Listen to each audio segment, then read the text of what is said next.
He was born on October 20th, 1828.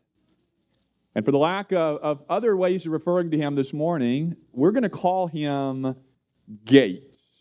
Gates. Gates.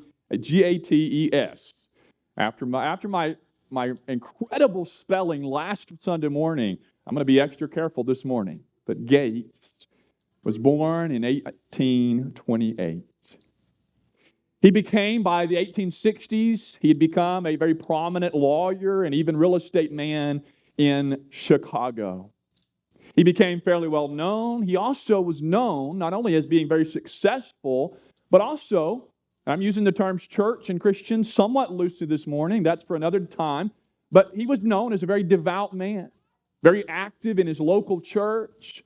He was known to be good friends with a well-known preacher of the day. He eventually is married. He has several children. He is the one you would hold up in your city, your town, if you were picking people to give maybe the award of this is the person you want to model your life after. Gates is your man. And now we're going to leave Gates right here. So pick a pocket of your mind this morning and leave Gates in that pocket for now. As we consider together something that we introduced a couple of weeks ago, and we've even had some discussion outside of the formal sermon setting about this observation. But it's the idea that fear cries out, what if? And that we have no difficulty coming up with a lengthy list of all the things that can go wrong. Or even when things have gone wrong in our lives, we don't usually struggle to think of how things can go from what? From bad to worse. That's the heart of fear. But that faith confidently declares, even if. And then it doesn't matter what comes after that, what could potentially happen, even if the worst thing I can imagine does happen. By the way, it doesn't typically. But even if it does, faith says it's still going to be okay. Not because things are just somehow going to be okay, but because faith, my faith in this case, is in the God. And if I keep holding on to the one who's holding on to me, then in the end, it's going to be okay. I got to meet a young lady this morning, and I noticed her shirt has the phrase faith over fear. That'd be another way of expressing this even if concept that, and you might say sometimes these both are at work within us. We're going to be afraid of things. We're going to worry about things and struggle with things. But it's our faith in God that comes along and says, okay, what if, even if? It doesn't matter.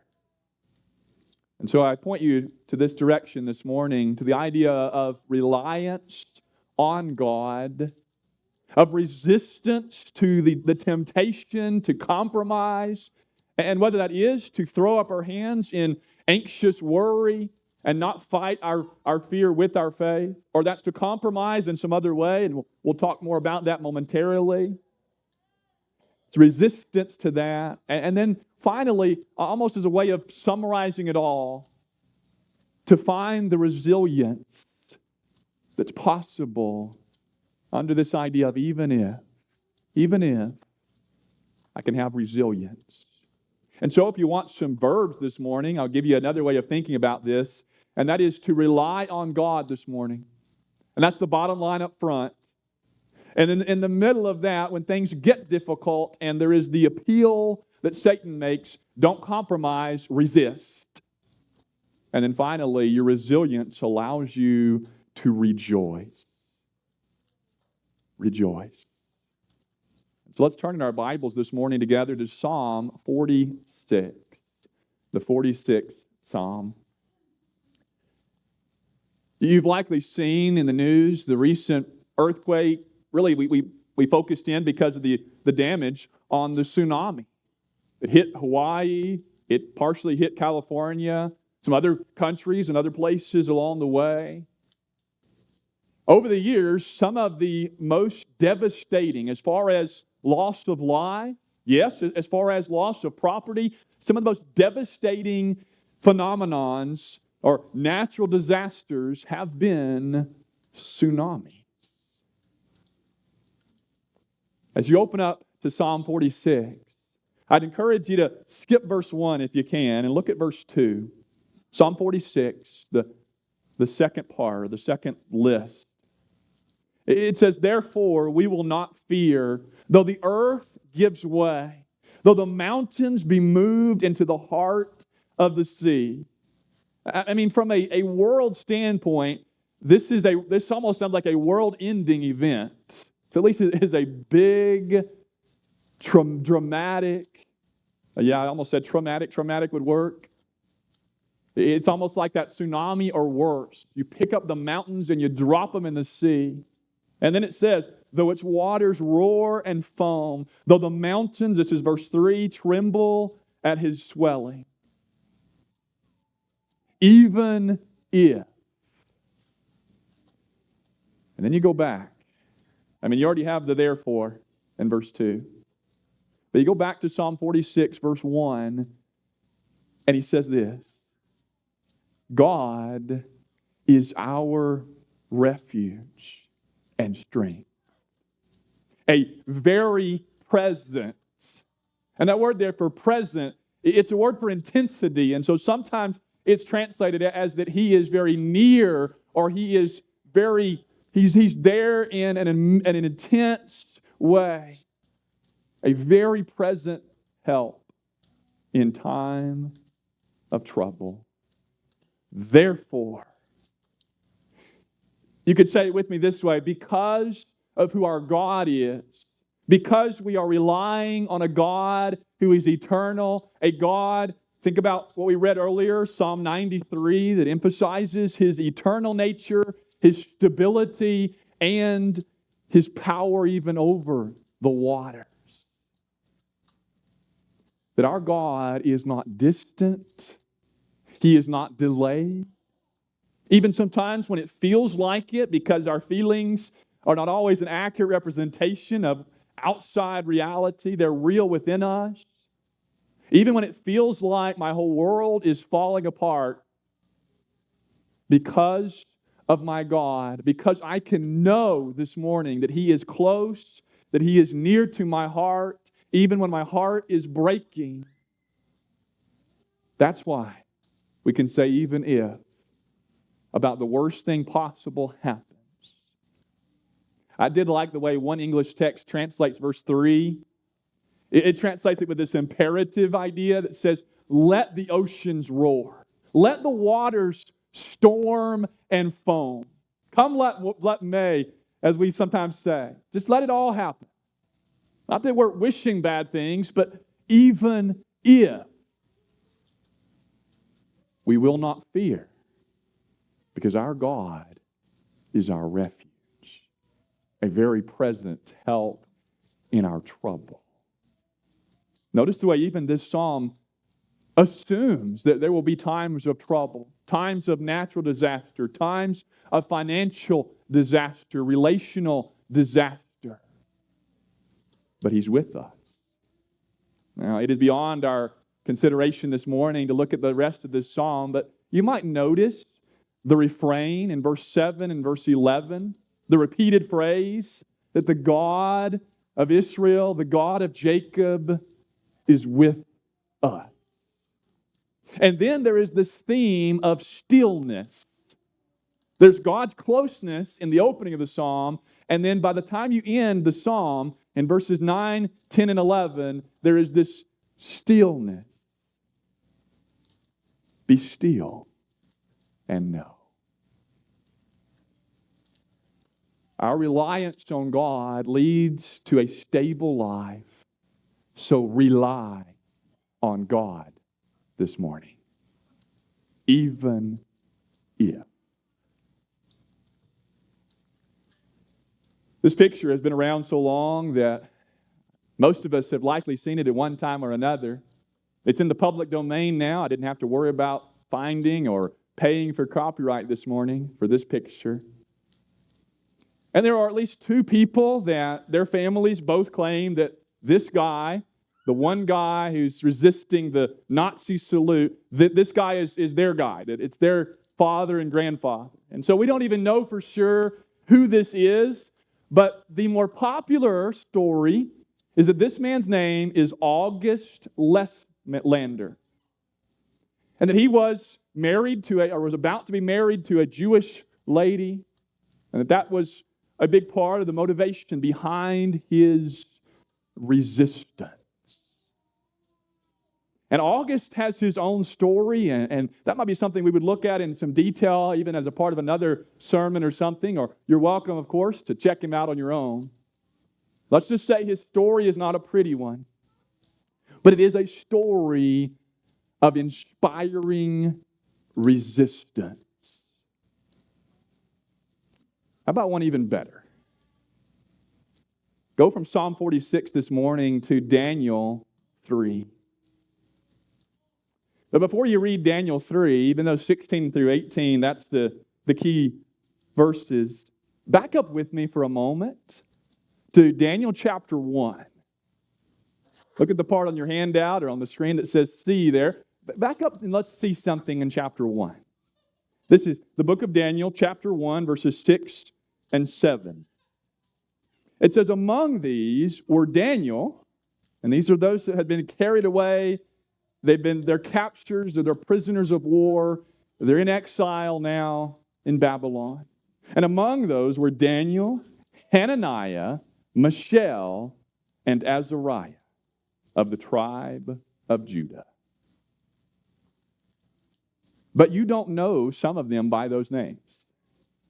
How many of you have ever heard of Meshach, Shadrach, and Abednego? Okay? How many of you, until you read this morning, would have remembered, or if I'd asked you to raise your hand, would have remembered Mishael, Azariah, and Hananiah? Okay, the list got shorter in case you didn't notice. And I don't want to make this too big of a point, okay? I mean, it's language, and you can stretch language too far. But I have wondered over the years if they would have appreciated that they've gone down in history by their new Babylonian pagan names and not their Hebrew Israelite names. Now, Daniel, we still call him Daniel. How many of you usually call him Belteshazzar? Okay, we don't usually do that. But they all get new names in verse 7. And so Hananiah, Mishael, and Azariah, and I can't keep their names in any order this morning if you didn't notice that. But anyway, they get renamed to Meshach, Shadrach, and Abednego. And I don't know, maybe Meshach, Shadrach, and Abednego just rolls off the tongue better than Hananiah, Mishael, and Azariah. I don't know. But that's their introduction. And they faced an early trial, a dietary one, and they're unwilling to compromise even when it comes to what they're eating. And you might think this morning about the way that somewhat lesser challenge paved the way for what we're about to see in chapter 3. But it is in chapter 2, verses 45 through 49, that they are almost reintroduced to us. Daniel and these three friends have been recently promoted in the kingdom. They're now part of the government of Babylon under King Nebuchadnezzar. And it is right after Nebuchadnezzar has praised Daniel's God, the God of Israel, that in Daniel chapter 3, if you read the first 15 verses, he erects this golden image. He gathers people from all around his kingdom, including those in leadership, and commands them to bow. He's going to play some music, and the command from the king is, when you hear the music, everybody bow down on your knees and worship this image. And the accusation comes to the ear of the king in verses 8 through 15 of Daniel 3, that there are 3 young Hebrews, 3 Jewish young men. Oh, and they're the ones you recently promoted, Nebuchadnezzar. And no wonder Nebuchadnezzar is furious and raging when he hears this. You can imagine him thinking, not only are they rebelling against my command, not only according to their accusation are they not worshiping the gods of Babylon, not only are they not worshiping this image, I just promoted these guys. And now they're going to do this? So he calls them in. He says, is it true? I mean, he can't hardly believe it. He's like, is this really what you've done? The accusation has to be false. And he gives them another opportunity. He says, okay, we're going to play the music. You know the drill. Bow down. And it's in verses 16 through 18 that they respond. They begin by saying, we don't really need to respond. We don't have to justify ourselves to you. We don't have to try and explain this away. We're not going to give in. We're not going to compromise. Look at Daniel 3, verse 17 and 18. They say, if this be so, our God whom we serve is able to deliver us from the burning fiery furnace and will deliver us out of your hand, O king. And I suppose we kind of left out that detail, didn't we?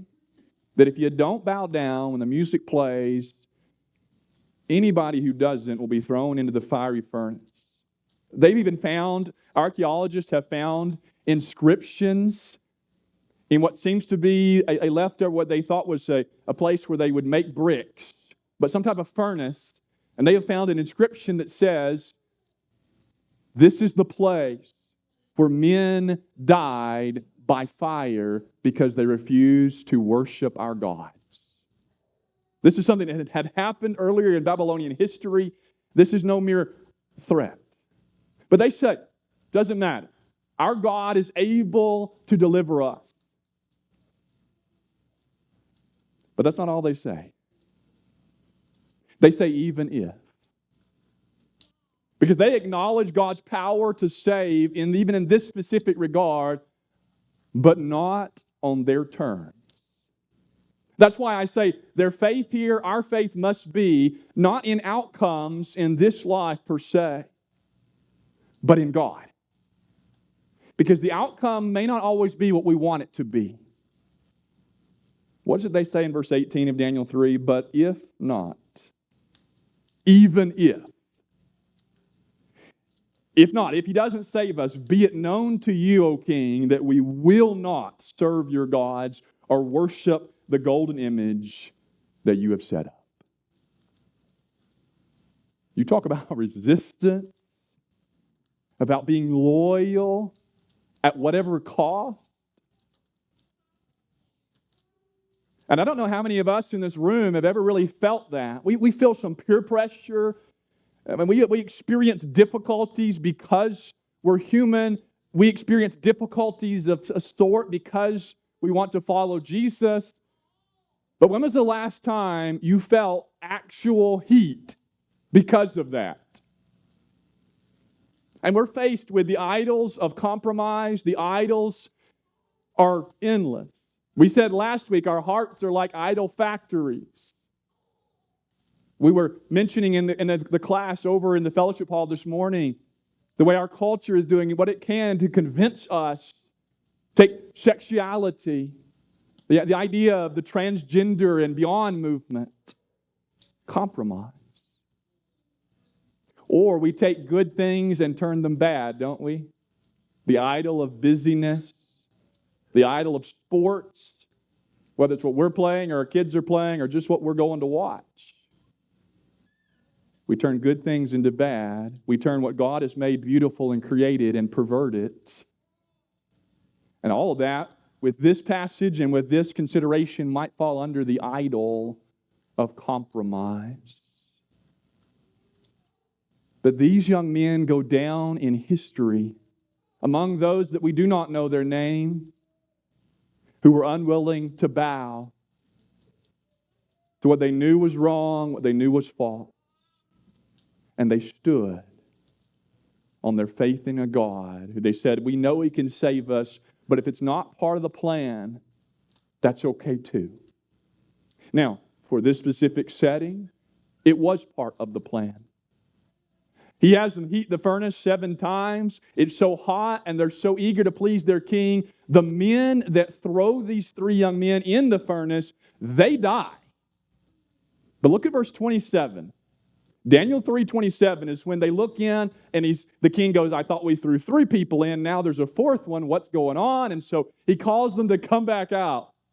They come out, they check them. They don't even smell like smoke. Their hairs aren't singed. And so look at what the king says in verse 28. He says, blessed be the God of Shadrach, Meshach, and Abednego, who has sent his angel and delivered his servants who trusted in him and set aside the king's command and yielded up their bodies rather than serve and worship any god except their own God. Therefore, I make a decree, any people, nation, or language that speaks anything against the God of Shadrach, Meshach, and Abednego. Of course, the king said that we're going to be tear them from limb to limb and ruin their houses. But notice this last line. He says, for there is no other God who is able to rescue in this way. But remember, they resisted on the basis that this may not turn out the way we'd like it to turn out in this life. Do we have that kind of faith this morning that says, yes, I believe God can save me and keep me out of any problem, but also that God doesn't always, it's not always in His wisdom, in His allowance. I don't always understand it, but it may not always happen that way.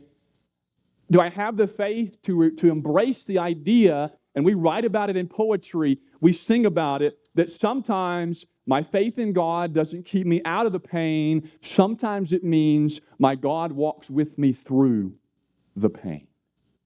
In this case, through the fire. When I am unwilling to bend the knee and compromise when I know what's right. This morning, even if, resist. Now here's the last one of the morning. It's when the man says, I went to the coffee shop down the street. I had to take a break. I'd been up by her side for 18 hours straight. And I'm misquoting the lyrics of this song, and part of that's because I do have somewhat of a hate-love relationship with this song. But slight theological differences aside, he writes about the way as he was going to that coffee shop, there's a flower coming up through the sidewalk, poking up through the concrete. And how the flashing lights, the honking horns, it all seemed to go away on the sidewalk in front of that hospital at 5:08. You been there? I've been there. I grew up in a house where I did not experience, but I observed domestic abuse. Lost both parents, all 4 grandparents by my mid-20s. You've been there where your heart hurts. And sometimes there is nothing to do. You can't do anything to somehow even try to fix it. All you can do is keep trusting God and learn to praise Him in the valley. This time we go from Daniel 3 to Habakkuk 3. Now along the way, in a similar way as Daniel, you might make a quick journey through this small document from our God. It's in chapter 2, verse 4. You have the quotable quote. I say that because the New Testament writers will quote Habakkuk 2:4 3 times. It's in Romans, Galatians, and Hebrews. That the just shall live by their faith or even by their faithfulness. And you can read that as that's the way you're going to live your life, but in the context of Habakkuk, it's more like that's how the faithful will be delivered, is by their faithfulness in you. And then you have that note of stillness. In chapter 2, verse 20, the Lord is in His holy temple. Let all the earth keep silent before Him.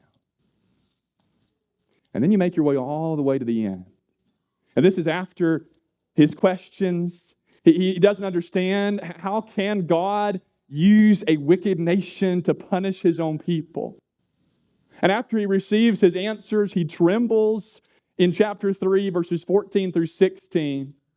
And he knows things are about to get bad. Now, you and I we're not privy to this.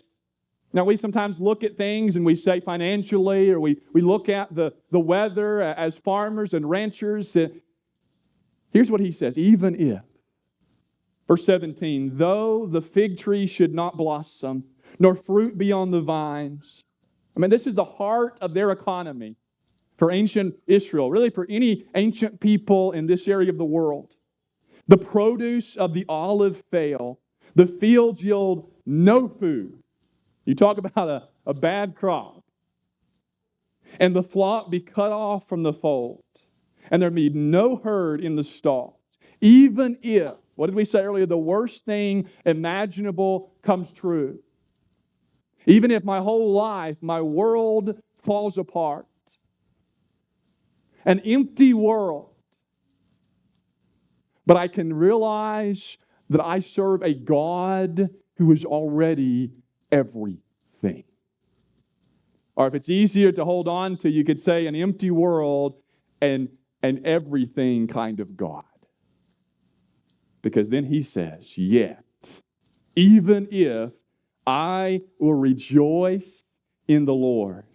I can't rejoice in the crop anymore. I can't rejoice in His good gifts. And that happens, and that's a good thing. The point is, don't enjoy and don't be happy when you have the success.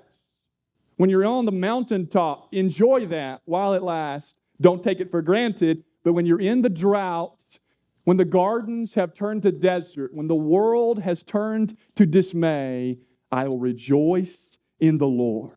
I will take joy in the God of my salvation. God, the Lord, is my strength. Not just to function, but to even find joy in the midst of that drought, of that sorrow, of that pain. And then he says, He's the one who makes my feet like the deer's. He makes me tread on my high places.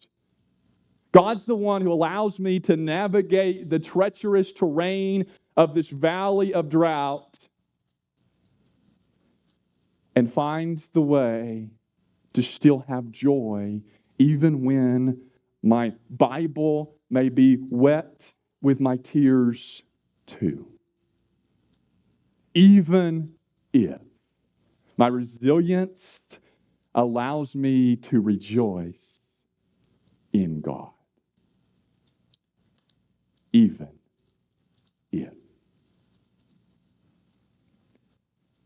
We've seen this morning our reliance on a God who is our refuge in trouble. We've seen we might call it the challenge of resistance. Even when it is difficult, even when it costs me, I'm going to be loyal to God.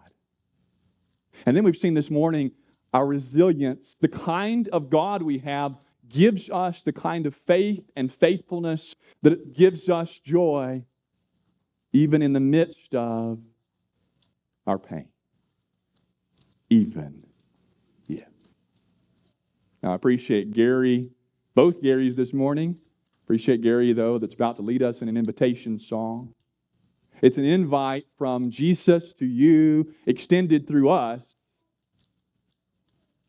to make what may be wrong right, or to come and get a hug and some prayer. We left Mr. Gates in the 1860s. I said he was married and had children.